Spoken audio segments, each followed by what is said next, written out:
It looks like Trey Hendrickson might actually get traded by the Cincinnati Bengals, and no, I don't think Howie Roseman will or should trade for him. I'll tell you why coming up next right here on the Locked On Eagles podcast.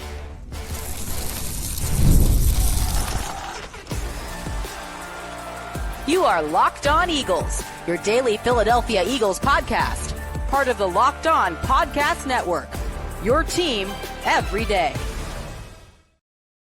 We thank you so much for making Locked On Eagles your first listen each and every day. Welcome in, Eagles fans, to this Monday edition of the show. I'm your host, Louis DiBiase. Thanks so much for making us a part of your day every single day of the week on YouTube or wherever you get the show in audio form on all podcast platforms. Today, it's all about trades. We're talking about trades the Eagles did make over the weekend. We're talking about hypothetical trades that Howie Roseman still could make. That's the theme of the show because the Eagles did trade for a wide receiver on Sunday and former second-round pick John Metchie. They made another deal with the Houston Texans, and Trey Hendrickson, this standoff with the Cincinnati Bengals that not only he's having with Cincinnati, but also first-round pick Shamar Stewart is having, the supposed face of the Bengals defensive line, they can't get a deal done with either. And it felt like somebody was eventually going to blink. And I thought when Hendrickson reported to camp in good faith that a deal would get done, like, okay, maybe they're going to meet in the middle. Hendrickson's not willing to, totally go down to what the Bengals want him to accept, but maybe there's a middle ground between resetting the market and probably the lowball offer that the conservative Bengals gave him. But it seems like they're just at an impasse, and a deal is not going to happen, and Trey Hendrickson is now being shopped around by Cincinnati. So, naturally, because the Philadelphia Eagles are slowly becoming the NFL's version of the NFL's social media version of the Los Angeles Lakers. That's like who the Philadelphia Eagles are becoming, where, you guys know if you watch basketball, anytime there's a star free agent that is either available for trade or is a big name free agent, how many Lakers photoshops are there of those players? Like, that is kind of the equivalent of who the Philadelphia Eagles are now on social media. If there is a star available on either side of the football, they are naturally connected to Howie Roseman. And I think that's fair. The Philadelphia Eagles have been more aggressive than any football team in the NFL since Howie took back over as a GM in 2016. They do prioritize star pass rushers. It's a position not of need, but it's an unproven position outside of Nolan Smith. It's Jalix Hunt. And then there's a lot of questions. It's Azeez Ojulari, even he had a good game against Cleveland on Saturday, but is he and Josh Uche good enough? So, of course, naturally, the most aggressive, defensive line prioritizing team that's also the Super Bowl favorite in 2025 is going to get paired with Trey Hendrickson because the Eagles, like Howie Roseman, trades more than any team in football, any general manager in football. I think he created the trade era of the NFL. But no, I don't think this deal should happen, and I don't think it will, because if you look at the situation that Hendrickson's in with Cincinnati, if you look at the Eagles' history and their current roster-building strategy, you would know that it's not happening, just like it didn't happen with Myles Garrett. And it feels like, outside of the A.J. Brown trade, the Eagles always get paired with these star players that are on the trade market, and those are never the kinds of deals that they make. The deals that they make are the ones like on Saturday for John Metchie, the one from a couple weeks ago getting Jacorian Bennett or a C.J. Gardner-Johnson, like a Tier 2 type of player. Like, that's a Jay Ajayi, a Ronald Darby. Like, that's normally who Howie Roseman trades for, is a player still on a rookie deal that's ascending, maybe because of a new coaching staff or a scheme change or a culture fit. That player fell out of favor with a different organization, so the Eagles say, we can maximize his strengths here. Like, that is normally their trade strategy, and that just is not Trey Hendrickson. Trey Hendrickson is a player over the age of 30, that while, yes, he was the sack leader in 2024, he wants to reset the edge market. Like, he wants a mega deal. And you're going to have to give up, it sounds like the Bengals want not only a day one pick, they want a first round selection, but they want a really good, productive starter as well. So for the Eagles to get Trey Hendrickson, like, yeah, he's the sack leader, and of course he would make the Eagles' defense in a vacuum better. I'm not naive to that fact. If I find out the Eagles got Trey Hendrickson, of course I'm going to be excited for the 2025 season's chances of ending in a Super Bowl, even more than I am right now. But do you really want to trade a first-round pick and, what does that team need? Like a Dallas Goedert? Like, is that really what you want? Or Jordan Davis and a first-round pick, or like a Moro Ijoma, a Jalix Hunt? Absolutely not. I'm not doing that deal. And for the Eagles, again, they're not going to give up a first or second-round pick, a really good starter, and then hand out a $35+ million a year contract to an aging player that, while might still have a couple really good years left in him, he's not a 5+ year core piece. And that is the only player, that's the kind of player that Howie Roseman gives contracts out to. They are not going to pay it. Number one, they've already made their giant investments in the offense contractually. Like the big name players that they were going to pay, they've already done it, and now they're preparing for that next wave, like Jalen Carter and Nolan Smith. They're investing in young prime players. That is their strategy right now. So they're not going to pay a 30+ year old that kind of contract. Like the first time they won the title, they did do that in 2018, 2019. They doubled down and invested in a lot of older players from a contractual standpoint, and they kind of got screwed because of that in 2020. So their current strategy tells me they're not going to trade for Trey Hendrickson. The compensation that it would take tells me it's not going to happen. And also, Hendrickson is not like, I don't think there's really a middle ground where I don't think he's going to play on his current deal. He's not going to accept a team-friendly deal, even from a team like the Eagles that are the favorite to win the championship. Like, I don't think he's going to prioritize winning that radically, where suddenly his mindset completely changes. His strategy with Cincinnati is going to change with Philadelphia. That's kind of the mindset the Jets had when they traded for Hassan Reddick last year. They're like, oh, we'll get Reddick and we'll figure it out. He'll play for us in the meantime. Like, no, if he was going to play in Philadelphia on that contract, he's not going to play for you. And there was a lot of naive ego there from New York. Howie Roseman's not going to make that same mistake. And he also just does not deal with those kinds of situations. Again, the Eagles, like, they don't engage in contract disputes. You either get paid really early by Philadelphia, they identify you as a long-term core piece, or they trade you before there's even a scent of that dispute coming. Hassan Reddick got traded because they knew he wanted to reset the market. They knew it was coming, and they said, we're not going to do it. We've made up our mind. Let's trade him now before that dispute comes, and the New York Jets had to deal with it. It's happened literally twice in 3 years with C.J. Gardner-Johnson. This past year, this offseason, they got rid of C.J., they traded him to Houston, because they knew after a career year with 6 interceptions, C.J. Gardner-Johnson eventually, even if it wasn't right now, they were projecting that he was going to want a deal they weren't willing to give him. So that's what I respect about the Eagles organization, is that they're very proactive with contracts because they identify who they want to pay to keep long term, and they want to get ahead of those deals so it's more team friendly. And that just, like, again, none of that, everything that I'm describing, none of it lines up with trading for Trey Hendrickson. Again, yes, in a vacuum, Trey Hendrickson is the exact kind of player you want for 2025. He had the most sacks in the NFL last year. He's been outside of, like, it's him, it's tier 1 on the edge is Trey Hendrickson, TJ Watt, and Myles Garrett, and pick your poison who's number 1, 2, and 3, but he's had 16+ sacks in 2 of the last 3 years. Of course, that player, and he's still an elite player right now, would be the most impactful kind of guy you can add to this current roster with the way that it's built from a depth chart perspective.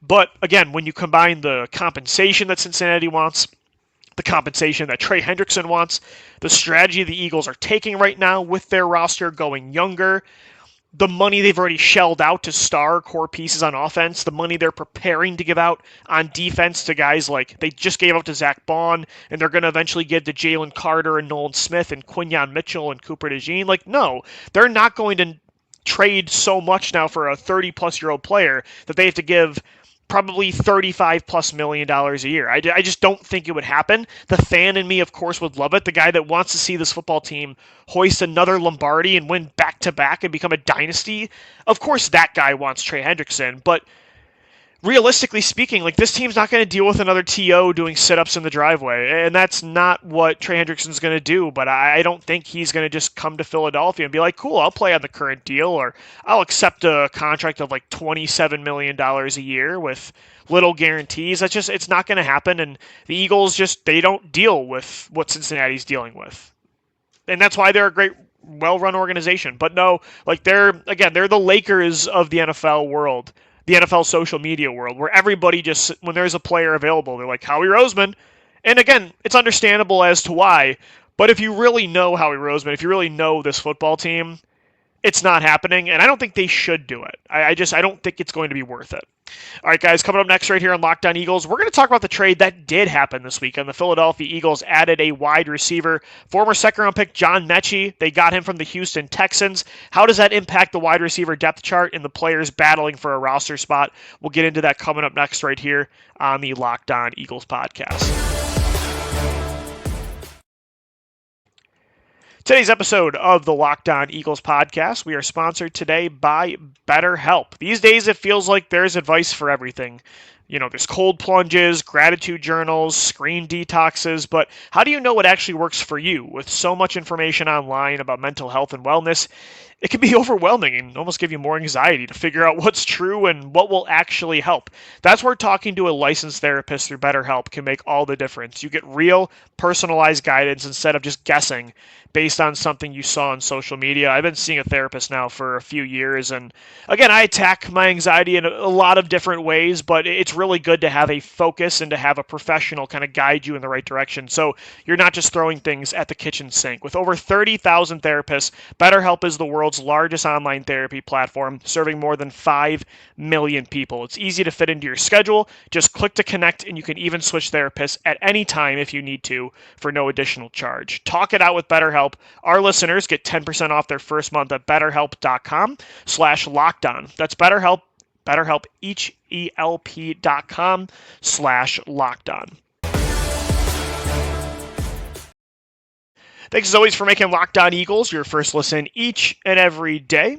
If there is a lack of mic quality today, I do apologize. I'm using a video game headset right now because I had my fantasy football draft weekend out of town. And, of course, classic Lou leaves his $600 microphone at the Airbnb. So we'll be back with high-quality Shure MV7 microphone audio tomorrow. But thanks, as always, regardless, for making us your first listen each and every day and your first watch on YouTube. Make sure you subscribe to our channel. We're posting 5 shows a week solo with me, and then our live squad shows on YouTube Tuesdays and Thursdays at 12 p.m. Eastern Time. Post-game shows after each game, YouTube Shorts. The season's coming, folks, and we are posting more content than any Eagles podcast that is out there right here on the Locked On Eagles podcast. And of course, I can't even stop on a nice chill Sunday afternoon where the Eagles aren't playing because Howie Roseman's working the phones, and he traded for John Metchie, the former second-round pick out of Alabama. Yes, the Eagles added another player from Alabama, a former teammate, a close teammate of Devontae Smith's, second-round pick from the Houston Texans. The Eagles are sending tight end Harrison Bryant and a fifth-round pick to Houston for John Metchie and a sixth-rounder. It's funny because those draft picks exchanged in this trade were actually the picks from the C.J. Gardner-Johnson for Kenyon Green trade. So the Eagles essentially are getting their sixth-round pick back that they sent in that Gardner-Johnson trade, and Houston is getting back their fifth. So pretty much now in a vacuum, when you combine those two trades, the Eagles basically gave up C.J. Gardner-Johnson and Harrison Bryant for Kenyon Green and John Metchie. In a vacuum, that is not a great trade, but we knew, again, C.J. Gardner-Johnson was a salary dump. Kenyon Green's not going to make the roster, so at least you get somebody else that's probably going to be more helpful from Houston, and then you just, those picks are null at this point. You get your pick back, they get theirs. Overall, I like the trade. I was actually a little bit surprised it happened. If you would have told me this trade happened 2 or 3 weeks ago, I would have said, oh yeah, of course, they had to do that. I said on the podcast, I did a whole episode saying I'm not comfortable with the way Johnny Wilson and Anaya Smith look in camp. They've been struggling this summer, and I don't want to rely on Darius Cooper, an undrafted rookie, to be the fourth receiver on this depth chart. So at that time, I was like, yeah, absolutely add a pass catcher, especially with the lack of depth as well behind Dallas Goedert at tight end. But then Johnny Wilson had a really good game in the preseason. He had a good week of joint practice against Cleveland. Anaya Smith scored 2 touchdowns in 2 preseason games. He had a 42-yard punt return against Cincinnati. Darius Cooper continued to shine in camp, and then he led your team in receiving against the Bengals. So those 3 guys really started to impress. They've had really good Augusts, but John Metchie's an upgrade. Regardless of how well those 3 have played as of late, John Metchie is a former second-round pick for a reason. He is a much more polished route runner. He's a more versatile player that can line up inside and out. I think he's got better hands, more proven production. He only has 40 career receptions, but Johnny Wilson has what? A couple? Anais Smith has a few. I mean, combined, they have as many receptions as I can put on my one hand. So I think it's an upgrade. If there were injuries, I would much rather have a John Metchie on my football team to trust than an Anais Smith, a Johnny Wilson, or a Darius Cooper. Again, those guys each have niche roles that I like on this roster. Johnny Wilson's size and blocking ability. Anais Smith is more of a gadget player, run after the catch specialist that could be a good returner. Like, again, he had a 42-yard punt return. The Eagles need return help this season, so he has that niche role to maybe help him make the 53. And then Darius Cooper, I think, is the best, most complete receiver they have outside their top three until John Metchie comes in. So I like the move. I think it's an upgrade, and you barely gave up anything. This is the classic Howie Roseman August move. Like this trade, Jacorian Bennett, when they got C.J. Gardner-Johnson in August, Ronald Darby in August. This is the trade that Howie makes, not the Trey Hendrickson move. And I like it. I think it really helps their depth. And I think now it locks in your top, I would say your top 5 receivers. There's a spot now for one player. I think your top 5 in this exact order is A.J. Brown, Devontae Smith, Jahan Dotson. I would say it's Johnny Wilson and John Metchie as your 4A, 4B, and those are your top 5.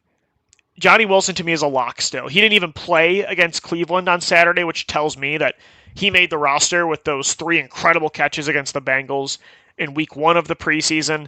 So there's one spot for Anais Smith or Darius Cooper. I think John Metchie makes the team. I don't think it affects Dotson in any way. I think some people were asking me that on X. Like, could they start shopping Dotson? I mean, maybe I floated that idea last week, but I don't think John Metchie coming in really impacts that. I think Metchie is more of a threat to Anais Smith's job and Darius Cooper. I think John Metchie is a lock to make this football team, and so is Johnny Wilson. So that 6th spot, if there is one, goes to either Anais Smith, who you might prefer because he's the former draft pick. That's the better return specialist. He does have 2 touchdowns in 2 preseason games. I think that is probably the route they take, even though Darius Cooper has earned a spot on this roster. He's been the better football player. I think he is the more complete football player. But again, that final spot, just keep in mind, like, special teams is important. At the end of this depth chart, you have to be able to play special teams, and Darius Cooper is more of the role that John Metchie now has. Like, he's more of that backup wide receiver that if there's an injury, he's probably going to play more than a Johnny Wilson or an Anais Smith. Johnny Wilson and Anais Smith, though, might make the team because they have these niche roles that the Eagles prefer with their 5th and 6th wide receivers, right? So if you can't play special teams, if you're not a great blocker, if you're not a return specialist or a red zone specialist, it's going to be a lot tougher sometimes to make that bottom tier of the roster. So I think Darius Cooper, if I had to predict it, again, I think he should be the one that makes the football team over Anais Smith, but I think he's just the latest preseason training camp hero from the Philadelphia Eagles, like a Paul Turner, that just doesn't make the football team. So that's how I predict it. I think Metchie steals a spot from Anais Smith or Darius Cooper. Johnny Wilson's a lock. Those are your 2 guys behind your top 3. And now I think there's one spot up for grabs between Anais Smith and Darius Cooper. Cooper should get the spot, but I think Anais Smith does get it. But overall, I like the trade. It's an upgrade, and it keeps the legend of Alabama and Georgia players making up this roster. It keeps it alive, and it continues to grow. Metchie's a good player, though. I mean, he's a really good route runner. I mean, there has been a couple one-on-one clips surfacing on X where he just turns Derek Stingley, who's a top 3 corner in football, completely turns him inside out. I'm not saying he's going to be a starter. I don't think he's even a second-round talent, which is where he was drafted. But as your 4th or 5th guy, I think you could do a lot worse. Like, I feel so much better about the wide receiver depth now than I did a couple weeks ago based on how these young players have looked in camp as of late in the preseason, and now bringing in John Metchie. I think it's a good move. I like it a lot. And this is what Trader Howie does. He loves to make deals in August. Like, this is his bread and his butter. All right, Eagles fans, we'll wrap up this Monday edition of Locked On Eagles. Coming up next, we got an update A big one from the cornerback and safety starting battles. Vic Fangio talked about it today, and what happened at practice kind of unveils that these jobs, while they're still up for grabs, I think we're starting to learn who's maybe not winning the jobs, but definitely who's losing them. We'll get into that coming up next right here on Locked On Eagles. Today's episode of the Locked On Eagles podcast, we are brought to you by Yahoo Fantasy. It's the best time of year. NFL kickoff almost here, right around the corner. Eagles, Cowboys on Thursday, September 4th to kick off the NFL season, which means fantasy football is back and in full swing. This year, Yahoo Fantasy is turning things up with a fantasy football experience like never before. This year, me and my friends, we just had our draft on Yahoo Fantasy on Saturday. We're playing on Yahoo Fantasy. You should too. Whether you're a first-timer or a veteran making your millionth league, get in on the action. They have so many awesome features. And actually, to celebrate 28 years of fantasy football greatness, Yahoo Fantasy is dropping 28 big new features over 28 days throughout August. To kick it off, they just dropped Yahoo Fantasy Guillotine Leagues. Guillotine is an awesome, killer new way to play fantasy football on Yahoo, where the lowest scoring team, they actually get eliminated each week until there's only one team left standing. With the season around the corner, now's the time to get your league together and give this new mode a try.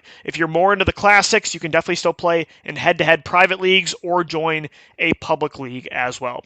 Stay tuned for more killer announcements and start playing Yahoo Fantasy now at yahoofantasy.com/LockedOnNFL. All right, Eagles fans, we're wrapping up this Monday edition of the Locked On Eagles podcast. Thanks so much for making us your first listen each and every day. Again, apologies for maybe the little bit lower quality in my microphone today, my camera. Left my equipment when I was recording the preseason game, post-game show at an Airbnb out of town on Saturday. Getting that back to me tomorrow, so we will be back and back at a high quality of production, I would say. But speaking of high quality production, that is not what we're getting from the cornerback battle. And Vic Fangio pretty much said that himself today during his press conference, that by now, normally, a player would have separated themselves and they would be the clear and obvious starter. It's August 18th, 2 preseason games in. Like, normally, starting jobs have been decided by this point. Well, at corner, he admitted, like, nobody has separated themselves. Both Adoree Jackson and Kelee Ringo and Jacorian Bennett, Mac McWilliams have all had good moments, but it's been very, very up and down. So we still don't know who it's going to be, but I'm starting to think the one we all thought it was going to be, I don't think it's going to happen. Kelee Ringo, like, I really believed, even up until this past preseason game, like, Ringo's still going to get the chance. Like, his leash is short, but he's going to get the opportunity. Even with Adoree Jackson getting all these first-team reps and, Mac McWilliams now being used on the outside and they trade for Jacorian Bennett, my brain said they're still going to give Ringo that shot. He didn't get a single first-team rep today at practice. Jacorian Bennett did. Not today, but he's been getting first-team reps. Adoree Jackson got first-team reps today. Rookie Mac McWilliams got first-team reps today over Kelee Ringo. There was a point where Ringo was with the third team. I don't know who's winning this job. I pray it's not Adoree Jackson by default. If that's the case, I want them to go out and add somebody else. Give Mac McWilliams the chance. To me, I'm really rooting for Jacorian Bennett if it's not Kelee Ringo. So please, I just don't think Adoree Jackson deserves to be on this roster. I know he's going to be, and he actually right now is probably the betting favorite to start week 1 against Dallas. But I don't think it's Kelee Ringo. Whether it's Jackson, Bennett, or McWilliams, or heck, it's Greg Newsome, or Rasul Douglas, or Asante Samuel Jr., I would not put my money on Kelee Ringo anymore. I just, today, maybe it was just trying to motivate him, but I don't know. It's very late into the process. And if you really planned on starting somebody this late into camp, especially the day that you're saying nobody's winning the job, he's not getting first-team reps, like, that's not a coincidence. Fangio doesn't play games like that. He is very surface. He's very blunt. He's very honest about where players are at. I mean, just go back and listen to what he said about Adoree Jackson in July, about why he was available and how he didn't even watch tape. It was a Howie move. Like, he's very blunt, and he'll tell you the way it is, like the way he sees it. I just butchered that saying, but you get my drift. Ringo is just not the guy, I don't think. I don't think he's Fangio's guy. I don't think he trusts him. And unfortunately, I think he's a liability, but I think Adoree Jackson's going to start. I really hope it's Jacorian Bennett. I thought he had a good game against Cleveland. He had some really good reps, including that, crossbody pass breakup. Bennett, to me, is the better player. Mac McWilliams, I guess, is having a good few weeks. I know he's a day 3 rookie, but I watched the game again. I went back and watched the tape, and Adoree Jackson, he only gave up 1 catch, but he plays with way too much depth. He almost plays scared out there at times. He just doesn't move very well. He's not a great tackler. I don't know. I don't think he's the move. Unfortunately, Ringo, though, lost the job. Even if he didn't, I don't want to say maybe he didn't lose it completely, but he certainly didn't win it. I defended Ringo last week, and I said that, look, if you were going to let Darius Slay and Isaiah Rodgers walk, then grow with Ringo. Go through the growing pains. See through this investment like you did with so many other younger players. But at the same time, I can't also completely exonerate him and say that he hasn't gone out there and totally stole the job. He just convinced the Eagles, won it convincingly and said, I am clearly the best player of all these guys. He has not done that. He's had some good moments, but I don't think it's been enough for Fangio, who already I don't truly believe. I've said it 1,000 times in the show. I already think that Ringo is behind the 8 ball because he's just not a Fangio type of corner. I don't think he fits great in the scheme like he did maybe a Matt Patricia, Sean Desai defense or a Jim Schwartz defense. I don't think he fits this scheme that much. And I think now's the time where you start to get an understanding.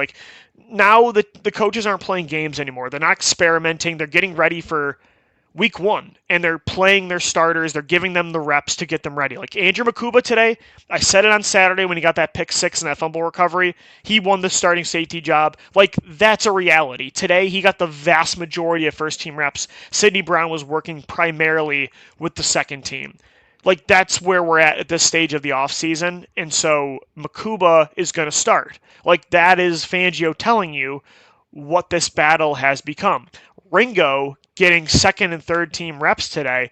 I don't think if that happened in June or July, I wouldn't panic as much if I was a Ringo fan.